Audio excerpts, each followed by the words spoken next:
Under Quality Service Management, Chapter 7, I am going to discuss to you the introduction to the strategies for managing demand and capacity. So managing demand and capacity in service operations helps service companies to gain a competitive edge over others in the market, as if there is anything that makes a customer move on to your competitor, then it is poor and slow service. Having to wait in queue and being disappointed at not getting served. For efficient, effective, and economical operation of services of an organization, it is essential to integrate the demand management and capacity management. So the requirements in maintaining a quality demand service, a company must consider equipping internally. What I mean here is equipping everything inside your organization, including the facility, personnel or staff, and so on. So to begin with, here is the first thing that needs to be considered. Managing demand and supply in service. Many services, such as tourism and hospitality industry, involve multiple actions delivered sequentially. What this means is that a service organization's capacity to satisfy demand is constrained by one or more elements of its productive capacity, its physical facilities, equipment, personnel, or the number and sequence of services provided. Consequently, financial success in capacity-constrained businesses is in large measure a function of management's ability to use productive capacity as efficiently and as profitably as possible. Services involving tangible actions to customers or their possessions are more likely to be subject to capacity constraint than are information-based services. In the latter instance, however, similar capacity problems may occur when customers are obliged to come to a service site for delivery. In a well-designed, well-managed service operation, the capacity of the facility supporting equipment and service personnel will be in balance. Sequential operations will be designed to minimize the risk of bottlenecks at any point in the process. This ideal, however, may prove difficult to achieve. The level of demand may vary often randomly, and the time and effort required to process each person or thing may vary widely at any point in the process. In general, processing times for people are more variable than for objects or things, reflecting varying levels of customers' preparedness, like for example, I've lost my credit card. Argumentative versus cooperative personalities. Another example, if you won't give me a table with a view, I'll have to ask for your supervisor, and so forth. But information processing and possession processing service are not necessarily homogeneous either. For both professional services and repair jobs, service delivery times vary according to the nature of the customer's needs. So, in managing demand supply in service, it is not just limited to the physical services and quantity of quality products, but most importantly, those things that might affect the overall experience of a customer. So a company must also focus on beautifying the facility, especially maintaining cleanliness that should be aesthetically pleasing, that a customer will be satisfied and feel relaxed, that makes them oftenly feel wanting to visit your business. Moving on to the managing demand and under different conditions. There are 5 basic approaches to managing demand.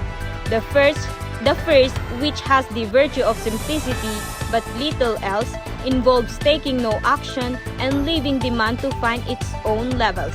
Eventually, Customers learn from experience or word of mouth when they can expect to stand in line to use the service and when it will be available without delay. The problem is that they may also learn about a competitor who is more responsive. In order to gain a loyal customer, company must consider the time management in every angle. Don't make a mistake of leaving your customers wait for too long or else they won't come back. And worse, they will give negative feedback to your business that people may hear or see, making your business image look ugly. So maintain a consistent quality service and time management, and never repeat the same mistake.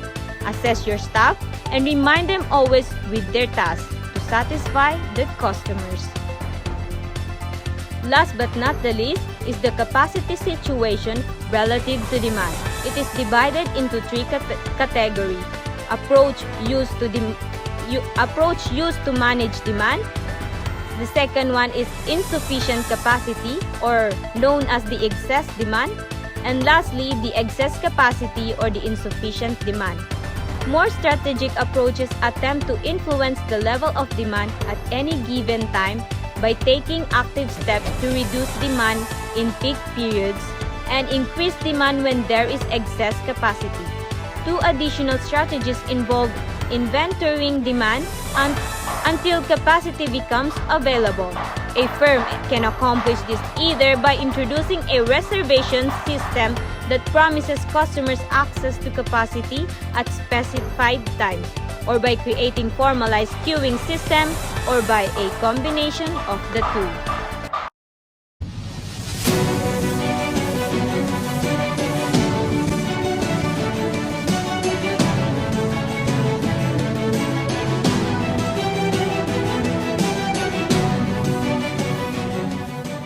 So let's proceed to our next topic.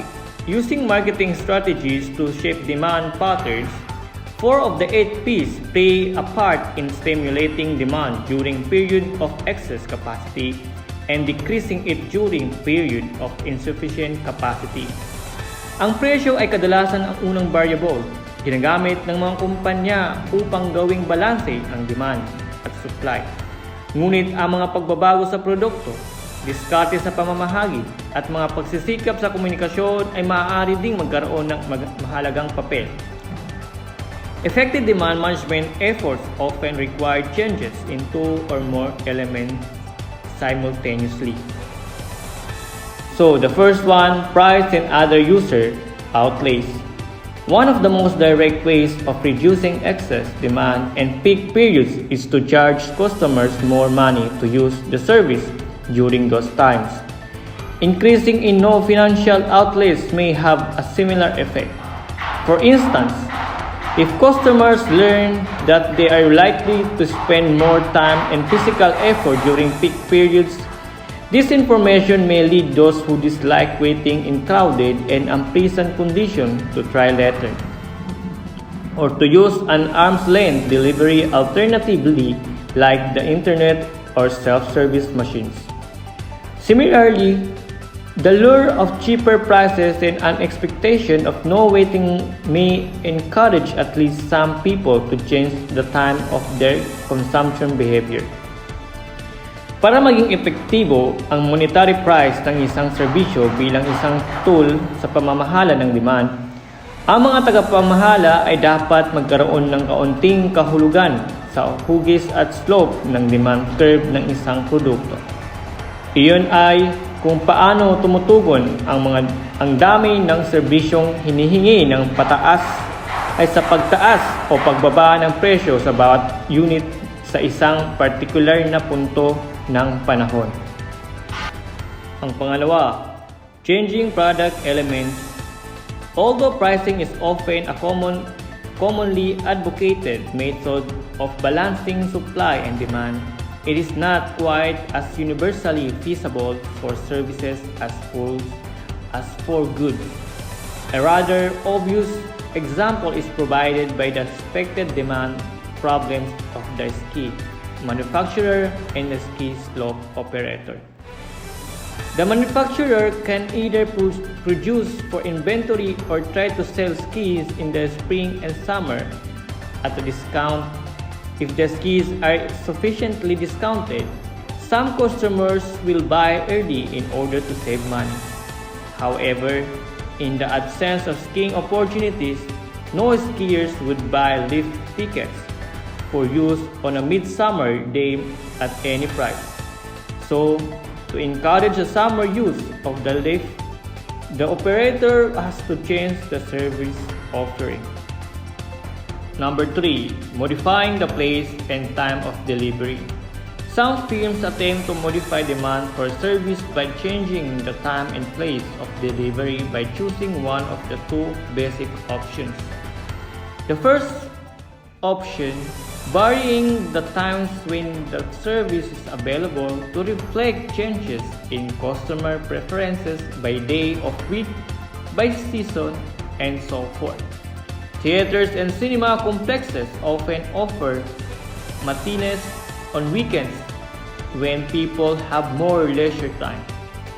During the summer, cafes and restaurants may stay open later because of the daylight savings time and the general inclination of people to enjoy the longer.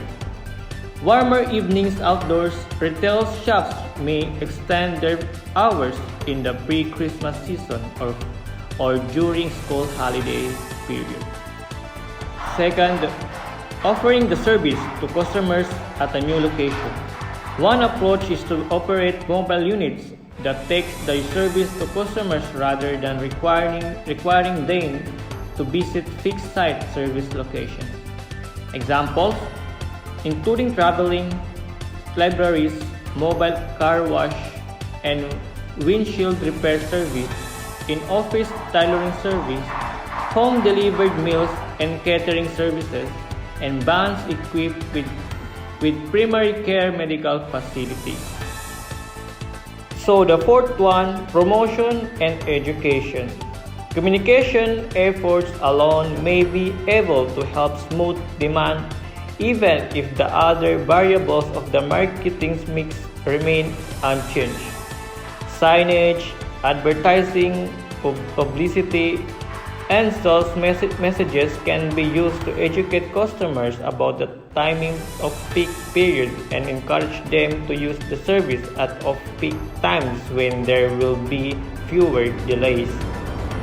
Management can ask service personnel or intermediaries such as travel agents to encourage customers with discretionary schedules to favor off-peak periods. Short-term promotions combining both pricing and communication elements as well as other incentives may also provide customers with attractive incentives to shift the timing of service usage. That's all. Thank you.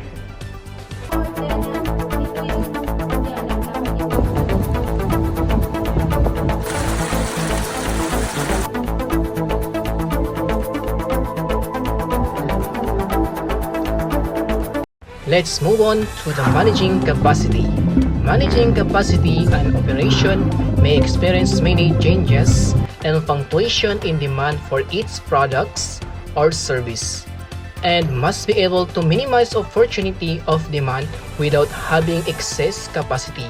For example, the daily demand for a restaurant often peaks in the evening, but this may not be the only pattern in demand. The weekends may be bushier than weekday, and there may be other events like Valentine's Day or Christmas period where demand may be expected to increase. The provision of capacity is a decision that should not be taken lightly, for once implemented, it cannot be easily reversed, and the operation is then left to manage the choice it has made. Capacity needs to be adjusted and managed in order to satisfy the demand of consumer, to meet the objectives of operation as efficiently as possible. Next is adjusting capacity. The adjusting capacity is discrepancies between the capacity of an organization and the demand of its customer result. Inefficiency, either underutilized resources or dissatisfied customer. The former may be a serious cost, but the latter may result in lost sales, lost customer, and potentially loss of reputation.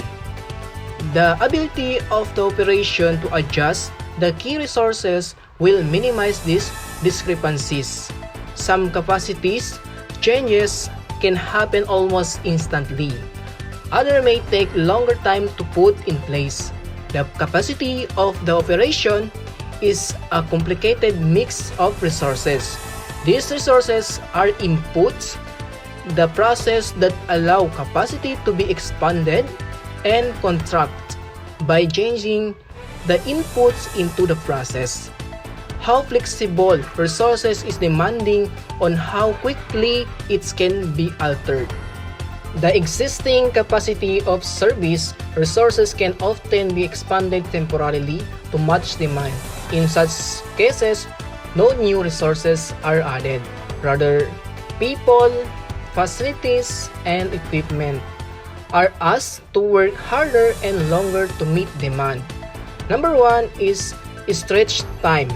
It may be possible to extend the hours of service temporarily to accommodate demand. A health clinic might stay open longer during flu season. Retailers are open longer hours during the Christmas shopping season. Number 2 is stretch labor. In many service organizations, employees are asked to work longer and harder during period of peak demand. For example, consulting organization face extensive peaks and valley with respect to demand for their service. During peak demand, associates are asked to take on additional projects and work longer hours. And frontline service personnel in bank, tourist attraction, and restaurant and telecommunication companies are asked to serve more customers per hour during busy time. Number 3 is stretch facilities. Theater, restaurants, meeting facilities, and classrooms can sometimes be expanded temporarily by the addition of tables, chairs, or other equipment needed by customer. Can expand by accommodating standing passengers. And the number 4 is stretch equipment. Computers, telephone lines, and maintenance equipment can often be stretched beyond what would be considered the maximum capacity for short period. To accommodate peak demand, in using this type of strategies, the organization needs to recognize the wear and tear on resources. And now, we are here in capacity constraint. The capacity constraints. Capacity is always constrained by the lowest producing part of the process. In layman terms, an operation will always go at the pace of the slowest worker. Identifying a restrictive part of the process and adding resources that can increase its capacity will improve the overall capacity of the operation. The resources mix that can be potential constraining to an operation could include staff skill level. Staff can be trained over time to be more flexible in their contribution to the process. The operation can benefit from the learning curve, where a new employee can become more efficient at a given process and therefore be a quicker at their job, which can increase the capacity of the operation. The next is IT facilities technology. This can be a small or very significant improvement to a process. The investment in IT or ICT can reduce process time or even completely change the nature of the process itself. Online banking has been a significant improvement in the finance sector by reducing the number of staff required to process a transaction and therefore massively increase the capacity of bank to deal with its customer. The next is the materials ability. A change in supply of raw materials can increase the capacity potential of operation. If there is a restriction in availability of materials or timing problem, in this release, the capacity could be improved. And the product or service mix. Adjustments in the other products of service made by facility can restrict the capacity of operation. This is because different product of service may use different qualities of resources and quantities resources per unit. Therefore, a change in a product mix may result in change in capacity. And the next is storage. Storage, this can affect the capacity of an operation if there is a resources constraint that is affected by aiming in the process. If the operation has the ability to store work in progress of finished goods, it can be improved the capacity of process in short term. And the last but not the least, working schedules and access to facilities. This can also dictate the full ability of capacity. A functions of room that can accommodate 100 students at a time could operate beyond a standard working day.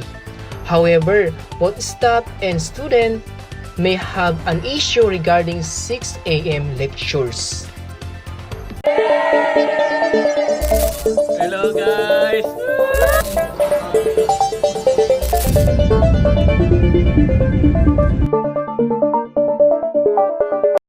Capacity planning involves adjusting capacity to meet changing demands, requires investment decision and strategic planning. Consider product storage and service timeless. Capacity planning methods. The organization has three main choices. Number one, it can provide capacity ahead of the forecast so that it is ready to respond immediately, which is known as a capacity leads demand strategy. Number two, it can provide capacity as demand changes so that it expands and contrasts its capacity to follow demand, which is capacity matches strategy. Number three, it can wait to see what demand is and then responds after it's confirmed, a capacity lags demand strategy.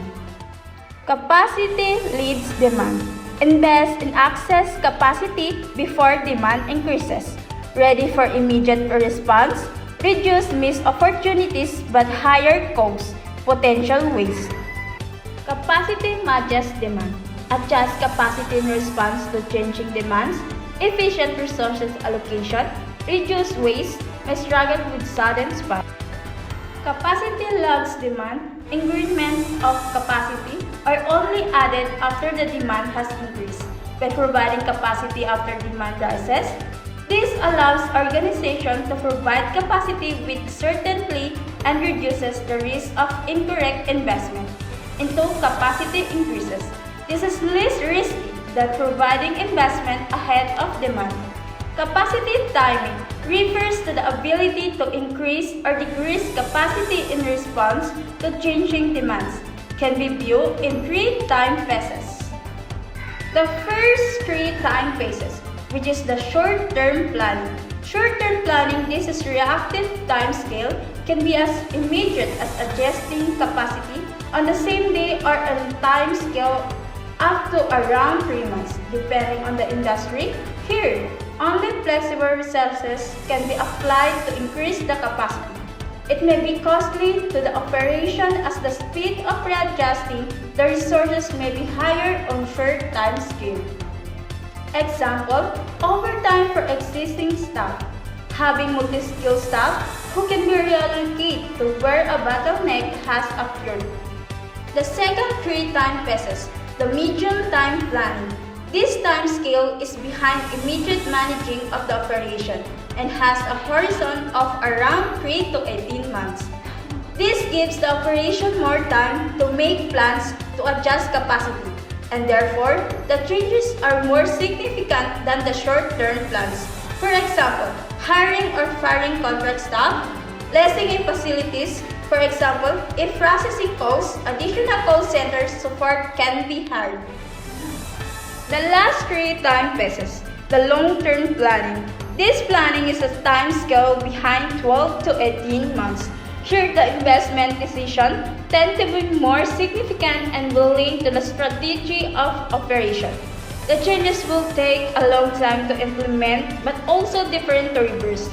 Options available to consider with long-term decisions relating to capacity and possibilities to increase are forgotten. They could include: number 1, new trained full-time staff or fire existing staff, new processes that may be faster, new machineries on manufacturing line, information system or technology can be applied to increase efficiency and capacity. The last one is the additional facilities.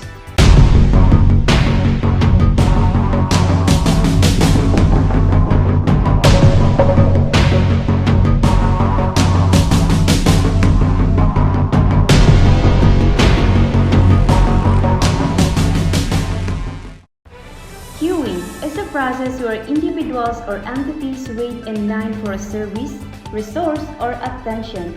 It involves arrival, waiting, and service. Arrival in queue refers to the process by which customer or entities enter a queuing system, typically to receive service, attention, and processing. Waiting in a queue refers to the time spent by customer or entities in a line or queue, waiting to receive service, attention, or processing.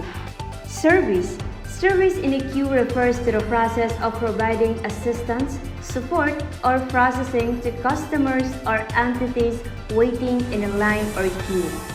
Several of strategies mentioned above for the management of capacity require the ability to be able to store product and sell out of stock in order to follow the demand line. We have 3 types of queuing. 1. Single queue is a line where customers wait in order to receive service from a single server or resources. Here are some examples. Ticket counter, one line for buying tickets to concert, movies, or events. 2. Multiple queue refers to the separate line for different types of customers, service, or priority. Here are some examples. Restaurant settings, separate queues for dine-in, take-out, and delivery orders. And the last one, the priority queue, is a queue where customer or tasks are assigned priority levels based on their urgency, importance, or other criteria. Here are some examples. Emergency room, priority queue for emergency landings such as heart attack or stroke victims.